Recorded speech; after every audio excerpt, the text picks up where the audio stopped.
Lua de Larvas é um romance distópico escrito pela britânica Sally Garner. Vamos falar sobre ele logo depois da vinheta.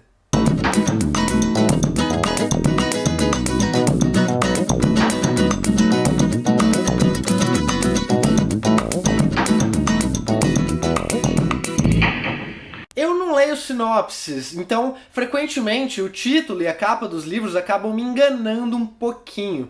Por exemplo, nesse caso aqui, eu dei uma olhada e já saquei que seria um YA, porque a gente tem aqui um menino na capa, né, um adolescente, pré-adolescente. Cada olho dele tem uma cor, então eu imaginei que ele de repente sofre um pouco de bullying, né, tem uma certa dificuldade para se adaptar na escola. Também vi esse mundinho aqui saindo da cabeça dele, que na verdade deve ser a tal Lua de Larvas. E pensei, pô, o menino deve ter uma imaginação fértil, uma imaginação talvez até escapista. E é com orgulho que eu digo que eu estava certo sobre cada um desses itens, mas nada disso me preparou por que viria a seguir. Standish Treadwell é o personagem principal e narrador dessa história, portanto contada em primeira pessoa. Ele vive na Zona 7 com seu avô, um lugar muito ruim. Cenário pós-guerra, e a gente entende que é pra lá que são enviadas as pessoas que não souberam se comportar de alguma maneira. Tudo isso é dominado pela Terra-mãe. Nessa Terra-mãe, quem controla tudo é uma presidente. E apesar desse nome, a gente entende que de presidente ela não tem nada. Ela é bastante absolutista, o Estado totalitarista e etc. E nesse lugar eles pregam a pureza. E aí a gente entende também que por pouco o Standish não foi eliminado simplesmente por ser um pouco diferente. E como a história se passa em 1956, é mais ou menos como se a Alemanha tivesse ganhado a Segunda Guerra Mundial. Apesar de ser um livro juvenil, a gente consegue ver aqui muitas semelhanças com o clássico do George Orwell, 1984. Por quê?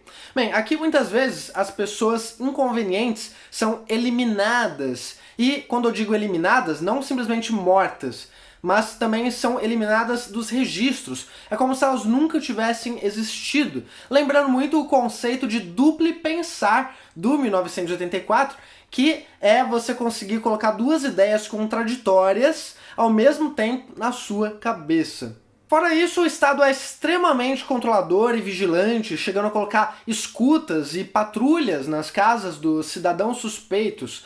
A principal diferença aqui está na caracterização dos personagens, que nesse livro os personagens são muito mais humanizados, enquanto lá em 1984 a gente percebe um certo contentamento, uma certa estabilidade na maneira como as pessoas agem e pensam.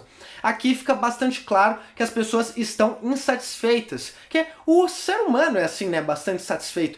É bastante difícil de acreditar, mesmo quando a gente está lendo um livro em que todas as coisas estão relativamente bem, que os personagens estão simplesmente satisfeitos. A situação do Standish é bastante complicada, porque ele é órfão, vive num estado repressor, sofre bullying na escola, passa fome em casa, então existe muito pouco espaço para que ele seja um adolescente.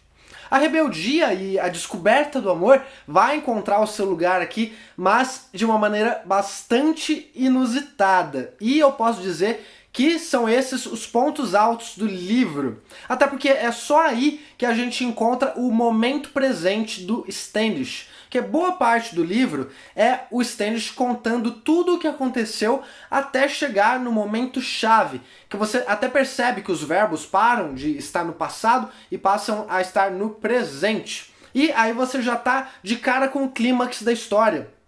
E, assim, é bastante comum que em um livro exista uma conclusão logo depois do clímax. Não é o caso aqui. A gente tem o clímax, você desenvolve o clímax, acaba e o livro acaba também. E aí como é que fica? Nesse caso, eu achei que foi positivo. Nesse caso, um final abrupto fez muito mais sentido, até para como a narrativa tinha sido levada até ali. Ele causou um impacto enorme e me fez, inclusive, acreditar mais na narrativa, que o tempo todo foi sobre aflorar a adolescência em um ambiente improvável. Esse livro demonstra que é possível mesclar gêneros, discutir os clássicos e ainda ser uma leitura fluida. E vai levar 5 troninhos! Muito bem! E é isso aí, espero que vocês tenham gostado. Se gostaram, cliquem em gostei, favoritem, se inscrevam no canal e visitem o nosso site. Até a próxima!